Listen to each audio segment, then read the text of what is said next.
concerning and interesting. And so I looked, well, more stories came up about how organized this network is. And it seems like it goes through up into government. And that's interesting, and I'll show you all of that. So that's something to pay attention to. 2030 agenda and 15-minute cities in England. Yes, it seems like they are doing that, and the 2030 agenda is having Starmer, I think, push the 15-minute cities, and people will be fined. But it's one of those things where I think it's an accelerant to breakdown of society, because when they make normal things illegal and normal people respond to that by not complying, then you criminalize that normal behavior, and then it's a vicious cycle of downward spiral. And I hope that that doesn't happen, but I think that that's the obvious direction they want it to happen. Carney's going to Australia. Why? Well, he's using our tax dollars to travel around the world while destroying the country and not feeling any of it because he's flying around the world. So yeah, going to Australia to address the Australian Congress. Isn't Australia and England and Canada all in the same sinking ship? Yeah, I think so. So they're having congratulatory meetings while we all sink in the ship that's sinking, that they're designing to sink. So Trump fallout for the China deal, and there never really was a deal, and you're imagining a deal. What deal? We never had intentions of breaking any agreements with the United States. We didn't want to, and we're sorry if you got that impression erroneously, right? Like, so there's lots to get to. Let's get to it. First, China deal. And Trump is very, very clear about what's going on here, and he does not want he does not want this China deal to happen, and he is putting things out on Truth Social, and I think it's encouraging because it doesn't seem like Trump is going to let this happen. But I say again, what happens after Trump? Is it Marco Rubio who's going to be the defender of Canada? Which would be weird, right? Or is it going to be J.D. Vance? So I don't know. At this point in time, we have not solved our problem. The problems just keep getting worse. And if we rely on Trump to solve our problem, then what happens when he's gone? The problem comes back, unfortunately, right? The monsters under the bed are real. And, well, they look like Mark Carney. Donald Trump says a must-watch. Canada's systemically destroying itself. The China deal is a disaster for them. Will go down as one of the worst deals of any kind in history. All their businesses are moving to the United States. I want to see Canada survive and thrive, says President Trump. And he's showing the video I showed of, I said he was a union boss, but he's one of the automotive guys. I'll play a little bit of it again just to turn those memory wheels. Here we go. My name is Brian Kingston. I'm the president and CEO of the Canadian Vehicle Manufacturers Association. Canada's auto industry is under enormous pressure, with over 90% of Canadian production destined for the United States. There is no industry without U.S. access and North American integration. Diversification is not an option for automotive, as markets in Europe and Asia are better served by assembly plants in those regions. Canada's market alone is too small to justify large-scale manufacturing. The future of Canada's auto industry and the hundreds of thousands of jobs that it supports depends on securing our trade relationship with the United States. The federal government's decision to open the Canadian market to Chinese EVs is deeply concerning. The Canada-China strategic partnership has the potential to undermine Canada's auto sector and presents risk to the future of our integrated North American automotive supply chain.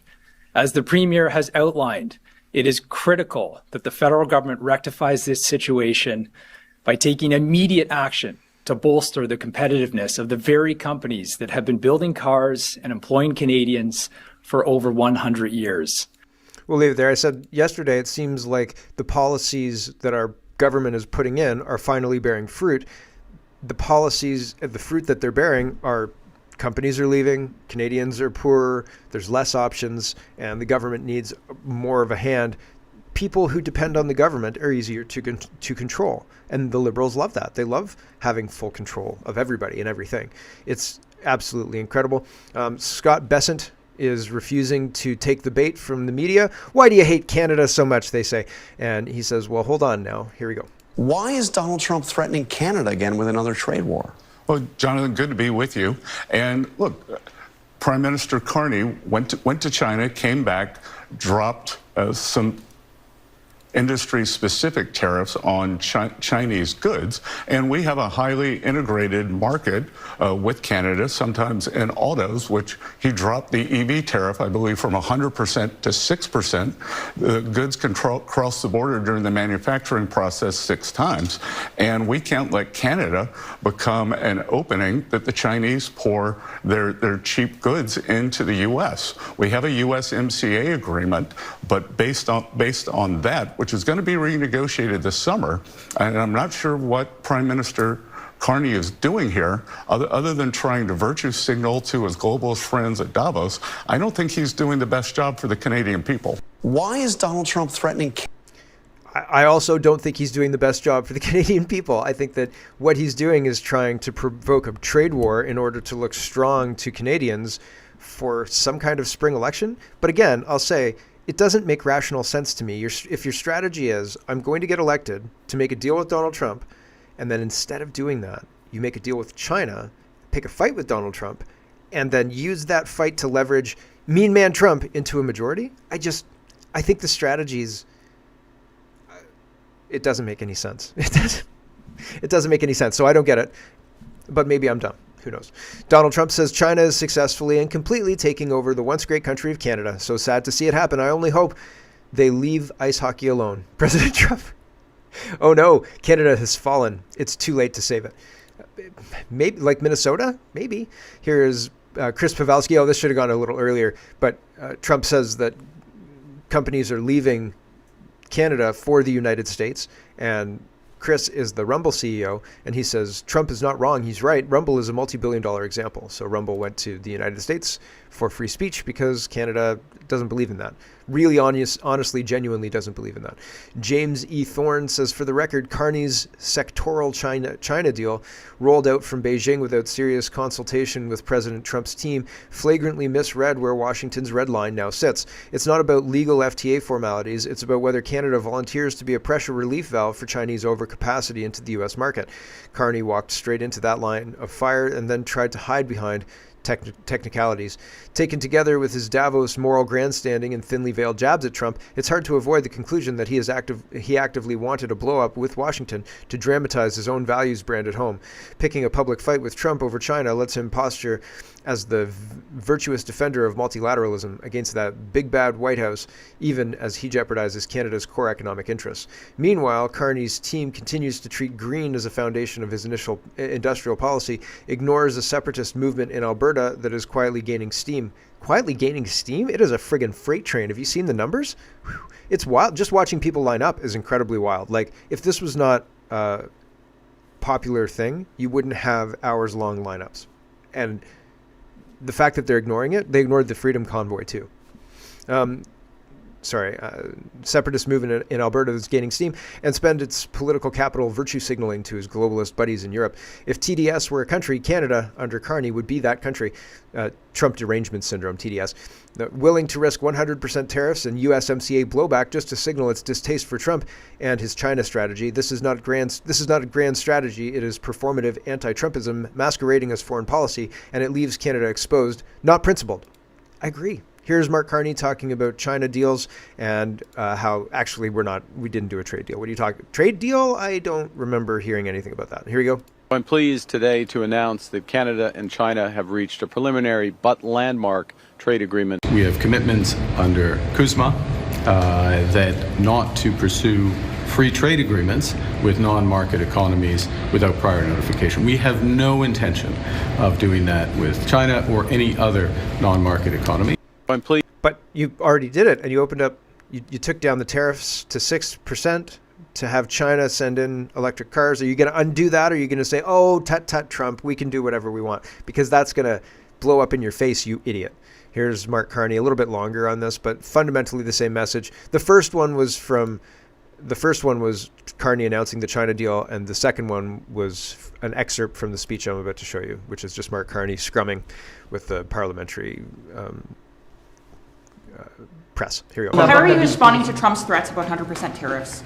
Well, the first thing is that Canada respects our engagements, our commitments. Il y a des engagements dans l'ACM. We have commitments under CUSMA that not to pursue free trade agreements with non-market economies without prior notification. We have no intention of doing that with China or any other non-market economy. What we've done with China is to rectify some issues that developed in the last couple of years. In many respects, we're going, to use the expression, back to the future with respect to EVs, with respect to agriculture, with respect to fish products and other food products, but with additional protections. So, for example, back in 2023, we didn't have a cap on the number of EVs.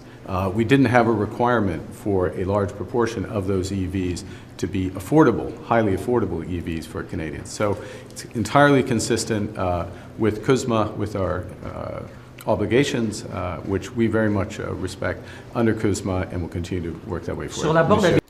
So it doesn't sound like he's going to change anything about the deal, which doesn't sound good for us. Here is another Liberal guy, Mark Carney. Mark Nixon says Mark Carney stands on the world stage, announces a new world order, then turns around at Davos and lectures and insults the United States. Now the Liberals say, we've done nothing wrong.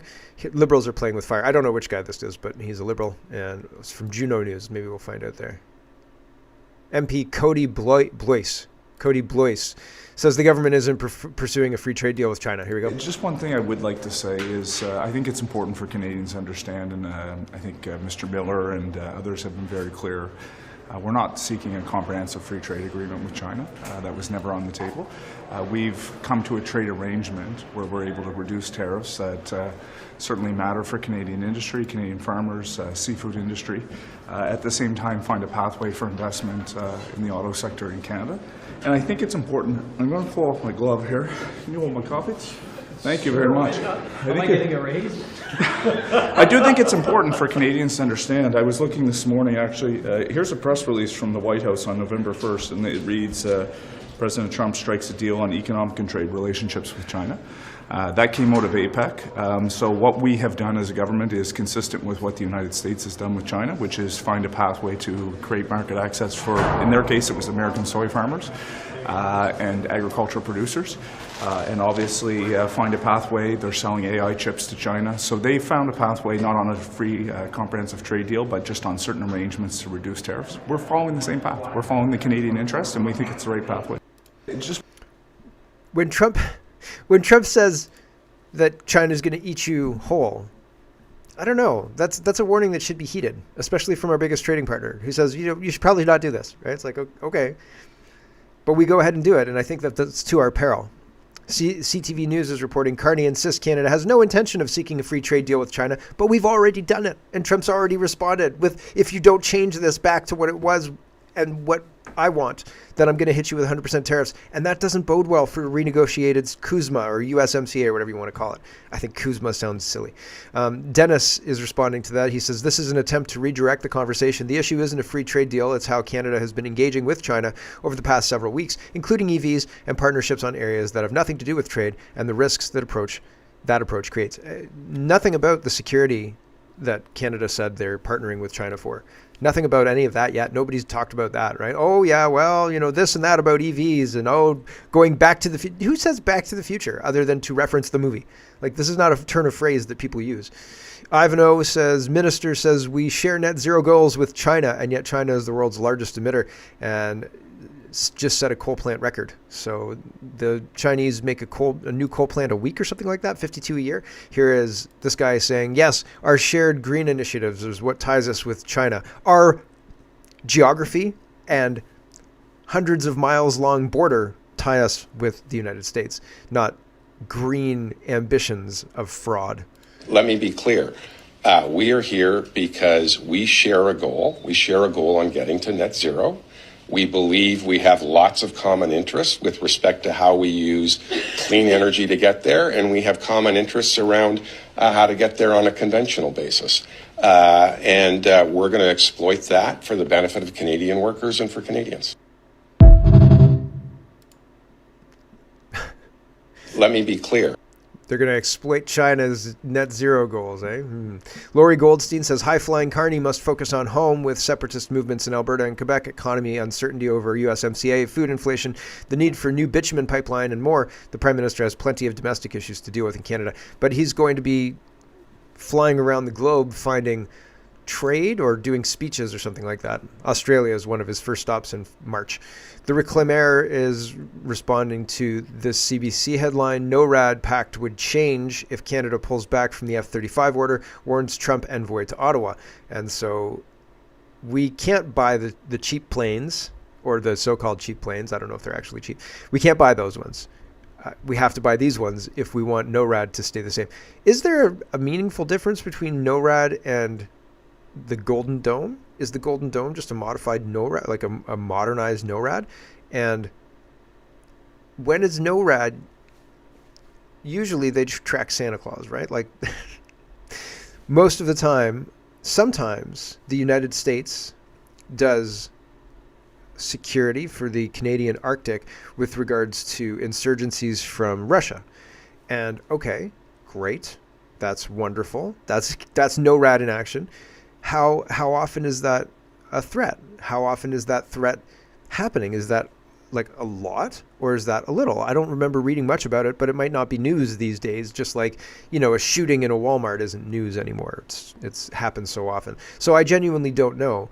But I was saying, Canada's not a target for intercontinental ballistic missiles. I've never seen a missile fired from one place to the other. I don't think provinces are going to start firing missiles at each other, so I don't see a need for the Golden Dome.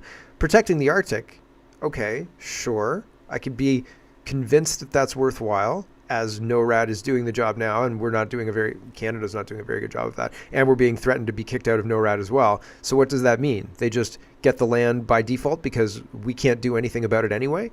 And what does that mean about the rest of the country? I fear it means very similar.